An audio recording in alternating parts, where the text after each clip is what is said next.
So when we talk about core values, liberty, individualism, equality, and self-government, we have to look at them under the microscope and just remember that they are ideals. Because the cultural beliefs in general that we have, reflected by our governing documents, reflected in our historical documents like the Articles of Confederation and the Declaration of Independence, all of those in reality had some holes in them. There were some failures to meet the high ideals of equality. Thomas Jefferson, who wrote the Declaration of Independence, or was the primary author of the Declaration of Independence, was a slave owner, had a large plantation, and after his wife passed away, he had a relationship with a young slave, and had several children with her, and emancipated her only at his death, and emancipated the children at his death. So all men are created equal. Who did that mean? Who does that mean today? Even after the Civil War and after slavery was officially ended, and after the 13th Amendment was signed and ratified, and after the 14th Amendment gave equal protection and due process, and after the 15th Amendment guaranteed the right to vote, there were protections for states that decided that they wanted to have segregated facilities, schools, hotels, restaurants, and those were Jim Crow laws. And there were all kinds of ways to get around the guarantees of the Constitution. So in general, the things that we all think are important, and I really do believe that all people think that they are important, but they have a different idea about how they should be applied. In addition to slavery and Jim Crow and discrimination, we have seen in the United States different restrictions on immigrations. We've seen quotas, we've seen bans, and I'm not talking about the ones in 2016 and 17. I'm talking about the Chinese Exclusion Act, the restrictions on Japanese immigration, restrictions on immigration from Africa, any African country, till about 1965. There were restrictions on immigration from Mexico, from any of the countries in Central and South America and the Caribbean. So there have been issues with immigration restrictions that ebb and flow, usually in relationship to how the economy is going and whether or not people have jobs. We've also seen limited voting rights. Women didn't get the right to vote in the United States, all over the United States, till 1920 when the 19th Amendment was passed. Though the 15th Amendment guarantees the right to vote, it really wasn't until 1965 that African Americans and Mexican Americans, and Native Americans and Native Eskimo were guaranteed the right to vote. And really, to be honest with you, the Voting Rights Act, it wasn't until the Voting Rights Act was extended in 1975 that minority groups other than African Americans were given the right to vote. We have seen,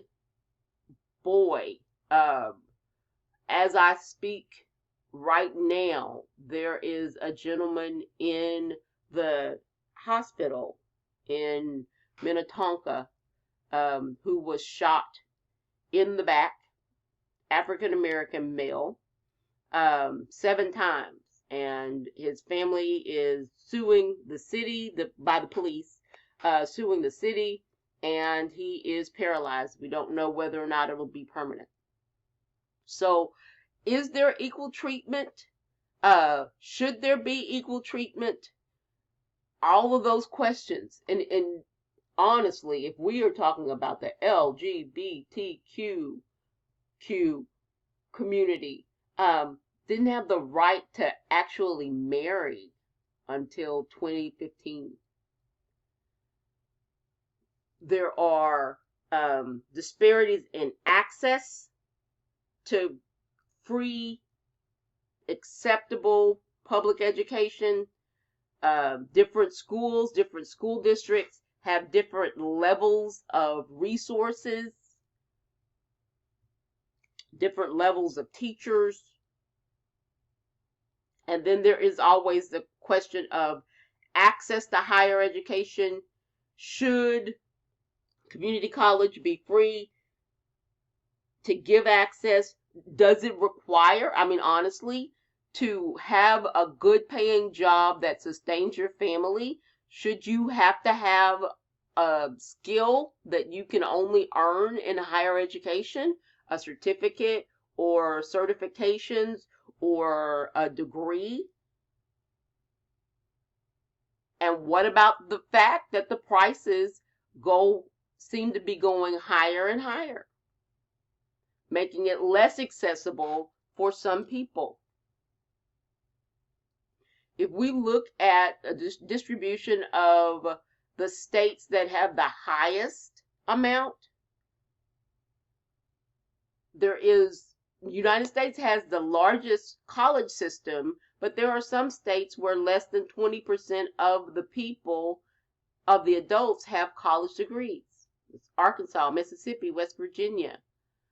While there are some states where all of them, where cost of living is pretty high, where adults have a larger percentage of college degrees. California, Washington, Minnesota, Illinois, Virginia, in the DC area, Maryland, New Jersey, Connecticut, not Rhode Island, Massachusetts, New Hampshire, Vermont, and New York. Texas is in that 25 to 29.9% range. Now, this Pew survey was done in 2011. So I would be really curious to see if there's an updated Pew question about commitment to individualism. What's more important, freedom to pursue life's goals or making sure that nobody is in need? In 2011, when the poll was taken, the United States was almost 60%, while a smattering of European nations were under 40%. Spain, 30%.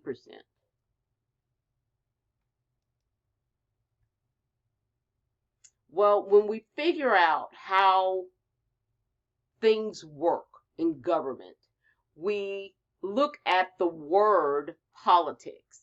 And a lot of times politics has a negative connotation. You hear people saying, I don't like politics. He's a politician. She's a politician. But honestly, all that politics is the system in place to resolve conflicts, keep the peace, and allocate benefits and costs. Taxes, programs, departments. Now, deciding who gets what, when, and where is an examination of the concept of power. The people that have the most ability to influence political developments have more power. authoritarian governments, those are ones where power is concentrated, and political opponents, people that are looking for a bigger say, looking for a little bit more influence, are routinely repressed, put down. In the United States, we do not value authoritarianism. Our whole political structure is based on democracy, constitutionalism, and a free market. Now, when we say the word democracy, what we mean is the people rule. Now, we don't have a pure direct democracy like when it was originally created in Greece. They had little city states, and the landowning men would rotate the jobs, and they made all of the decisions. They literally rolled up their sleeves and did the work. We have in the United States an indirect democracy where we elect the people that roll up their sleeves and do the work, but we expect them to do what we need them to do, and when they don't, then we have the ability to get them out of there. And either the people in power are elected directly by us, or they are appointed by the people that we elected. And so elections become very important because we base our government on majoritarianism. Whoever gets the most votes, whatever concept gets the most votes, that is the one that will be in place. And it determines distribution of power, primarily through our party system, but it is also through special interests where groups get together and try to direct what government does, how they do it, how they allocate. And in the United States, interest groups can be very, very powerful. We have seen some rise, we've seen some fall. The NRA has for years been one of the most powerful interest groups, and you can see their influence in state, local, and federal government. But they've been having issues now. So the question is there going to be a void? Authority is the people that have the ability to exercise the power. The official person appointed or elected to exercise the power. So in the United States, again, we have a system where we have a constitution that dictates what we do. We're based on a democracy, and we have a free market society. So that is in contrast to authoritarian governments.